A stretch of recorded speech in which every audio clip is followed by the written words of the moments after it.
क्या आप जानते हैं कि मन की बात में हम जिन विषयों पर चर्चा करते हैं उनमें मेरे लिए सबसे संतोष की बात क्या होगी? तो मैं इस बारे में यही कहूंगा कि मन की बात में हम जिन विषयों की चर्चा करते हैं उनसे लोगों को समाज के लिए कुछ अच्छा, कुछ इनोवेटिव करने की प्रेरणा मिलती है।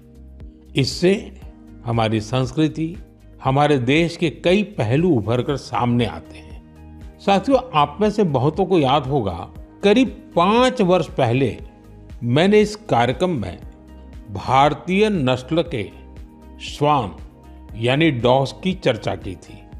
मैंने देशवासियों के साथ ही अपने सुरक्षा बलों से आग्रह किया था कि वे भारतीय नस्ल के डॉग्स को अपनाएं, क्योंकि वो हमारे परिवेश और परिस्थितियों के अनुरूप ज्यादा आसानी से ढल जाते हैं।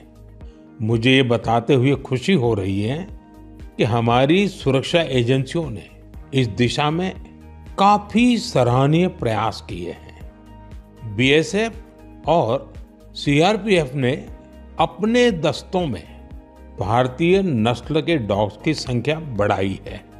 डॉग्स की ट्रेनिंग के लिए बीएसएफ का नेशनल ट्रेनिंग सेंटर ग्वालियर के टेकनपुर में है। यहाँ उत्तर प्रदेश के रामपुर हाउंड, कर्नाटका और महाराष्ट्र के मुधोल हाउंड, इस पर विशेष रूप से फोकस किया जा रहा है। इस सेंटर पर ट्रेनर्स टेक्नोलॉजी और इनोवेशन की मदद से श्वानों को बेहतर तरीके से ट्रेन कर रहे हैं। भारतीय नस्ल वाले डॉग्स के लिए ट्रेनिंग मैनुअल्स को फिर से लिखा गया है ताकि उनके यूनिक स्ट्रेंथ्स को सामने लाया जा सके। बेंगलुरु में सीआरपीएफ के dog breeding and training school में मॉन्ग्रेल्स, मुधोल हाउंड, कोम्बाई और पांडिकोना जैसे भारतीय श्वानों को ट्रेन किया जा रहा है। साथियों, पिछले वर्ष लखनऊ में all India police duty meet का आयोजन हुआ था। उस समय रिया नाम की श्वान ने लोगों का ध्यान अपनी ओर खींचा था। ये एक मुधोल हाउंड है जिसे बीएसएफ ने ट्रेन किया है। रिया ने यहाँ कई फॉरेन ब्रीड्स को पछाड़ते हुए पहला पुरस्कार जीता। साथियों, अब बीएसएफ ने अपने डॉग्स को विदेशी नामों के बजाय भारतीय नाम देने की परंपरा शुरू की है। हमारे यहाँ के देशी श्वान ने अद्भुत साहस भी दिखाया है। पिछले वर्ष छत्तीसगढ़ के माओवाद से प्रभावित रहे क्षेत्र में गश्त के दौरान सीआरपीएफ के एक देशी श्वान ने 8 किलोग्राम विस्फोटक का पता लगाया था।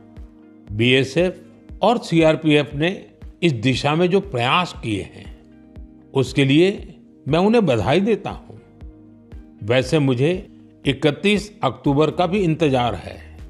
यह लौह पुरुष सरदार पटेल की जयंती का दिन है। वैसे मुझे 31 अक्टूबर का भी इंतजार है। यह लौह पुरुष सरदार पटेल की जयंती का दिन है। इस अवसर पर हर वर्ष गुजरात के एकता नगर में स्टैच्यू ऑफ यूनिटी के समीप विशेष समारोह आयोजित किए जाते हैं। यहीं पर एकता दिवस परेड भी होती है और इस परेड में फिर से भारतीय श्वानों के सामर्थ्य का प्रदर्शन होगा। आप भी मौका निकालकर इसे जरूर देखिएगा।